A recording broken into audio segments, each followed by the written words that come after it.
If any of y'all have ever been to Pinson here recently, right before you get on Duck Hollow, right before you get to Pinson Main Street, where Centerpoint Parkway meets, I was reading down there one day.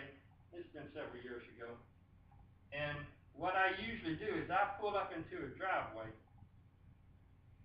and stop me if I've told you this before, because some of y'all are looking at me like, what is he about to tell me?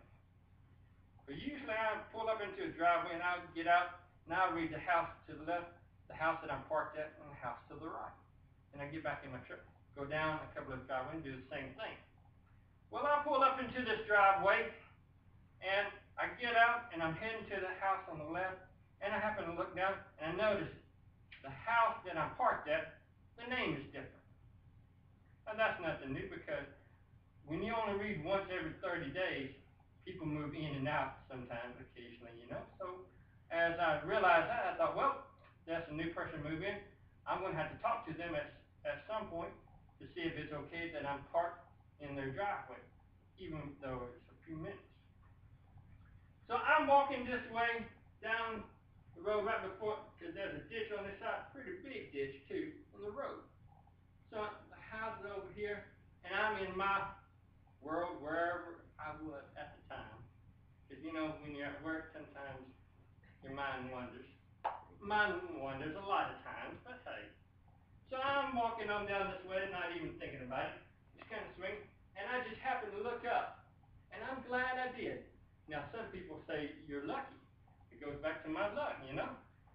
Some people would say, well, you know, that's God lets you look up there. Because when I did, I just happened to look up, and from around the corner of that house that I'm parked at, comes the biggest, blackest, meanest, ugliest looking Rottweiler I've ever seen before in my life. And I mean, if y'all have ever seen Jurassic Park, you know the Tyrannosaurus Rex on the horizon? I mean, his head looked like this, was this big. So I'm still walking, and I seen the dog turn around and start walking real close to the house. He's walking away. So I'm thinking, new people, new dogs. Now, dogs are not anything new in my profession. So I'm thinking, that's another cog I'm going to have to deal with.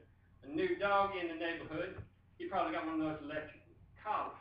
So I'm going to have to watch him, make sure where his limit is so I don't cross into it. Because, you know, I may be crazy on it a lot of times, but I don't like to cross where the dog's into. So he's walking and he don't look like he sees me. So I said, hey, that's another part of my good luck. So I'll go on around this way, get to this house, and as I come back, I'll watch for him again, see if he's orbiting the house, you know.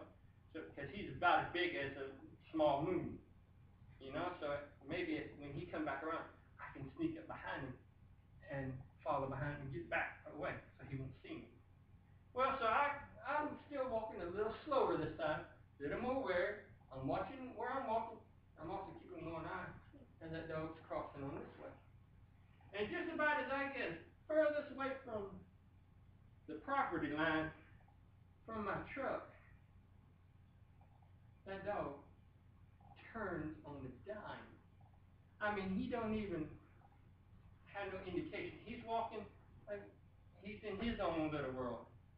And in a second, like he props down on the front leg, and he turns with the other three and starts heading my direction. Now, you know, most smart people will run back to the truck. You would think. Well, my body evidently don't work on smart time. So I'm still facing this way when I see that dog turn. So me and my smart intelligence, I stand there. Then I turn toward him. About the time that dog turns good and starts galloping, or whatever you call big animals as they come crashing toward you, there's this little bitty, tiny, older lady voice come out of the screen porch and say, "Get back in your truck, hurry!"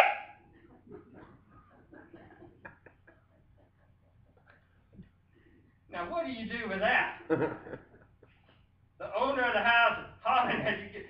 There ain't no way. Now look, I'm not a math wizard by any means whatsoever, but I knew, geometry-wise, that for me getting back to my truck, I could not get back to my truck in the time that that dog was going to intercept me, because he was on a collision course.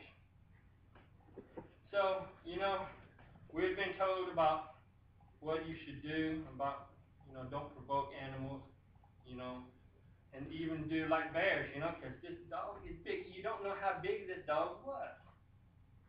I was thinking about crashing down and, cuddling up and protecting my face and arms. And this dog was just, galloping as hard as he could after me. In any second, he was going to be on top of me. The dog, the jowls, slinging up, all the slobber and everything, just slinging all over the place, This dog was out for blood. And about the time it seemed like he got from here to where my daughter is sitting there, he jumped toward me. Now, if you've ever had, when you have life-changing situations, life-threatening situations in this case, how your life flashes before your eyes. My life flashed before my eyes.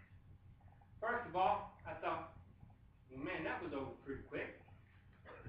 Second of all, I thought, man, goodness gracious, who's gonna take care of my kids, after I'm dead and gone?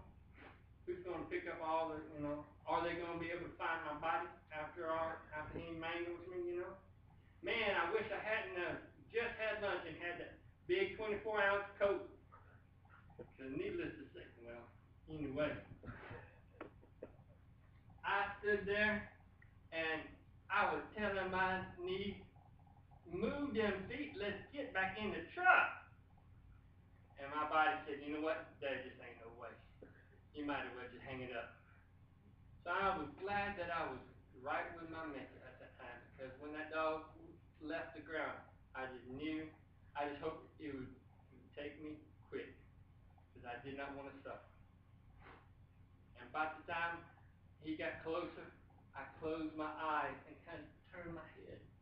By the time I felt the first two balls, bam, hit me on he hit me enough, he rocked me back, and by the time I come back, I felt that hot breath on me.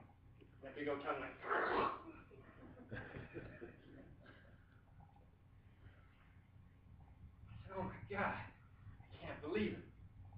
He was one of the friendliest Rottweilers I'd ever seen before in my life.